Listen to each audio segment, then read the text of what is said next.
एक बड़ा सवाल, क्या पृथ्वी से बाहर भी जीवन है?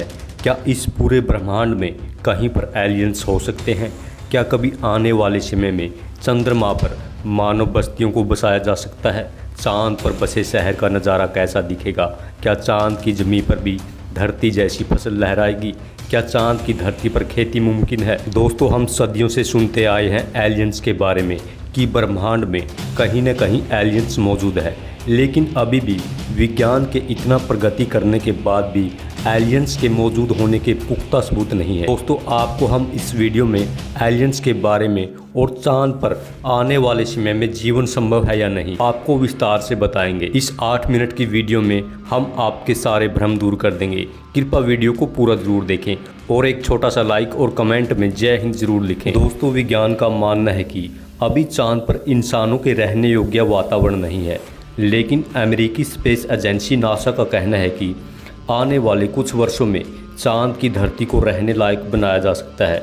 लेकिन दोस्तों, यह इतना आसान नहीं होने वाला। नासा का कहना है कि चांद पर बस्ती नहीं होगी सस्ती। आपको बता दें कि अंतरिक्ष में चंद्रमा पृथ्वी का सबसे पड़ोसी पिंड है। पिछले 60 वर्षों में इंसानों ने 100 से भी अधिक मून मिशनों को अंजाम दिया है। सभी मिशन को कामयाबी नहीं मिली, लेकिन इन वर्षों में चांद को ही सबसे ज़्यादा सर्च का केंद्र बना दिया है। अब पूरी दुनिया चांद पर बस्ती बसाने की कवायद में जुटी है। चंद्रमा पर जीवन की संभावनाओं की तलाश हो रही है। अभी तक चंद्रमा से जुड़ी कई हैरान कर देने वाली जानकारियां सामने आई है। दावा किया जाता है कि चंद्रमा की मिट्टी में कई तरह के खनिज है। चांद की सतह पर पानी होने के सबूत मिल चुके हैं। वैज्ञानिकों का मानना है कि चांद पर जीवन के सबूत भी मिल सकते हैं। अटकलें लगाई जा रही हैं कि भविष्य में चांद पर मानव बस्तियां बसाने का सपना पूरा हो सकता है, लेकिन यह कहने में जितना आसान लगता है, करने में उतना आसान नहीं। इंसान भले ही चंद्रमा पर अपने कदम रख चुका हो, लेकिन कड़वा सच यह भी है कि 1972 के बाद से किसी भी अंतरिक्ष यात्री ने चांद पर कदम नहीं रखा। लेकिन जब से इंसान ने वहां पर कदम रखा है, तब से ही वहां पर इंसानी बस्ती बसाने की चर्चा हो रही है। 1972 से लेकर अब तक चांद के सरफेस पर जितनी भी रिसर्च की गई, उनसे लगता है कि जल्द ही चांद पर मानव बस्ती को बसाया जा सकता है, लेकिन यह बहुत ही खर्चीला हो सकता है। आप सोचकर देखिए, अगर चंद्रमा पर बस्ती बसाने के लिए धरती से सामान भेजना होगा तो यह कितना कॉस्टली होगा, कितना महंगा होगा। एक अनुमान के अनुसार तकरीबन 100 लोगों के लिए सामान भेजने के लिए 1,25,000 करोड़ रुपए खर्च करने होंगे। ऐसे में अगर इंसान को चांद पर बस्ती बसानी है तो रोज़मर्रा की जो ज़रूरी चीज़ें हैं, जैसे रोटी, कपड़ा और मकान जैसी ज़रूरतों को पूरा करना होगा, जिसमें सांस लेने के लिए अच्छी ऑक्सीजन हो, पीने के लिए पानी और पेट भरने के लिए खाना, हवा के दबाव से लैस हवा और वहाँ पर अंधकार को दूर करने के लिए बिजली की ज़रूरत होगी। वैज्ञानिकों का दावा है कि इनमें से ज़्यादातर चीज़ों को चंद्रमा से ही पूरा किया जा सकता है। दोस्तों, जैसा कि आपको पता है, हमारे चंद्रयान-1 मिशन की वजह से चांद पर पानी की पुष्टि हो चुकी है। पानी की खोज के बाद अब इसरो वहाँ की भूमि का विश्लेषण करने में जुटा है। चांद की सरफेस की बनावट कैसी है? नासा का मानना है कि चांद के दक्षिण ध्रुव पर बर्फ है। सन 1998 में नासा ने अपने मून मिशन के दौरान बताया था कि चंद्रमा के दक्षिण ध्रुव पर हाइड्रोजन है, जिसकी वजह से वहाँ पानी होने की संभावना भी बढ़ जाती है। इसके अलावा चांद के दक्षिण ध्रुव पर बड़े बड़े पहाड़ और गहरे गड्ढे हैं।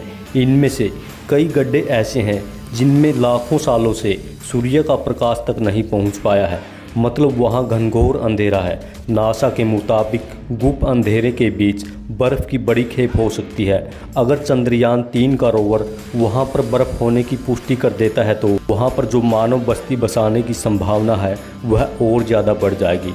हालांकि इससे पहले भी चंद्रमा की सतह पर पानी होने के संकेत मिल चुके हैं। वैज्ञानिकों का दावा है कि चंद्रमा की सतह पर पानी है, जहां पर सूर्य का प्रकाश सीधा पड़ता है। तो इसलिए दोस्तों, समझते हैं रसायन विज्ञान की भाषा में आखिर यह कैसे मुमकिन हो सकता है। रसायन विज्ञान में बर्फीले पानी का रासायनिक सूत्र होता है। पानी के एक एक अणु में हाइड्रोजन और ऑक्सीजन 2:1 के अनुपात में होता है, यानी पानी के एक अणु को हाइड्रोजन और ऑक्सीजन में तोड़ा जा सकता है। H2O+O2 यानी पानी की मौजूदगी में चांद पर सांस लेने के लिए ऑक्सीजन बनाया जा सकता है। इसके अलावा पानी को हाइड्रोजन और ऑक्सीजन को अलग करके ईंधन के रूप में इस्तेमाल किया जा सकता है। साथ ही साथ पानी से चांद पर बिजली भी तैयार की जा सकती है। इसे साबित होता है कि चांद पर मौजूद पानी एक साथ कई समस्याओं का समाधान कर सकता है। पानी के द्वारा खेतों की सिंचाई करके वहां फसल भी उगाई जा सकती है। चांद पर रिसर्च कर रहे वैज्ञानिकों को तब सबसे बड़ी कामयाबी मिली जब चंद्रमा की मिट्टी में पौधे उगाए गए थे। अमेरिकन अपोलो मिशन द्वारा चांद से 22 किलोग्राम सामान लाया गया था, जिनमें चट्टानों के टुकड़े और चांद की मिट्टी शामिल थी। शोधकर्ताओं का कहना कि इस बात का बिल्कुल भी आइडिया नहीं था कि चांद की धूल भरी मिट्टी में कुछ उगाया जा सकता है या नहीं। उसे एक प्रयोग के तौर पर लिया गया। अगर आने वाले समय में कोई वहां पर जाता है तो वहां पर फसलें उगा सकता है। इसके बाद जो नतीजे देखने को मिले, वैज्ञानिक हैरान रह गए। इसके हिसाब से चांद के दक्षिण ध्रुव पर पानी नहीं मिला तो वहां पर बस्ती बसाने का सपना अधूरा रह सकता है। इसमें चंद्रयान 3 अहम रोल निभाने वाला है, जिसकी कवायद में भारत की तरफ से धमाकेदार शुरुआत हो चुकी है। अब बात करते हैं चंद्रमा या अंतरिक्ष में किसी भी ग्रह या उपग्रह पर एलियन होने की। तो वर्षों से आप एलियन के बारे में सुनते आ रहे हैं, लेकिन अभी तक उनके होने या न होने का कोई भी पुख्ता सबूत नहीं मिला है, कोई भी प्रमाण नहीं दे पाया है। दुनिया भर के वैज्ञानिक इस सवाल का जवाब देने की कोशिश कर रहे हैं कि अमेरिकन अंतरिक्ष स्पेस एजेंसी नासा ने एलियन की खोज से जुड़े मिशन में रेडियो सिग्नल से लेकर स्पेसक्राफ्ट तक तैनात करके रखे हैं। नासा ने मंगल ग्रह पर जीवन के सबूत के लिए रोवर भेजे हैं। हालांकि अभी तक कोई ऐसा सबूत नहीं मिल पाया जिसे साबित हो कि हमारे ब्रह्मांड में एलियन मौजूद है। नासा का कहना है कि अभी तक एलियंस की खोज नहीं हो पाई, हालांकि इसको नकारा भी नहीं जा सकता। नासा की खगोल विज्ञानी लिंडसे हेज का कहना है कि अभी तक हम सबसे मुश्किल सवाल का जवाब तलाश कर रहे हैं कि धरती के अलावा कहीं जीवन है या नहीं। आखिर एक बार फिर क्यों एलियंस के लिए दुनिया भर में बहस छिड़ गई है। दरअसल अमेरिका के पूर्व खुफिया अधिकारियों ने दावा किया। उनका कहना है कि अमेरिका के पास यूएफओ मौजूद है। यह कहना है डेविड ब्रूस का, जो पूर्व खुफिया अधिकारी है। साथ ही साथ उन्होंने ये भी कहा कि उनके पास एलियन का शव भी है, हालांकि उन्होंने इसकी पुष्टि करने से मना कर दिया। नासा लंबे समय से ब्रह्मांड के रहस्यों को जानने की कोशिश कर रहा है, लेकिन इतने प्रयासों के बाद अभी तक एलियन की खोज नहीं हो पाई। डॉक्टर हेज ने कहा कि हम ऐसी जगह की खोज कर रहे हैं जहां पर जीवन हो सकता है। उन्होंने कहा कि दूसरे ग्रहों पर भी जीवन की खोज शुरू की है। मंगल ग्रह पर 5 रोवर और 4 लैंडर भेजे हैं। उनके शानदार कैमरे मंगल ग्रह की तस्वीर भेज रहे हैं।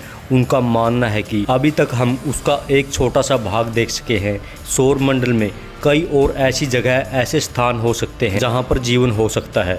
दोस्तों, आपको क्या लगता है कि हमारे ब्रह्मांड में एलियंस है या नहीं? कमेंट करके ज़रूर बताएं।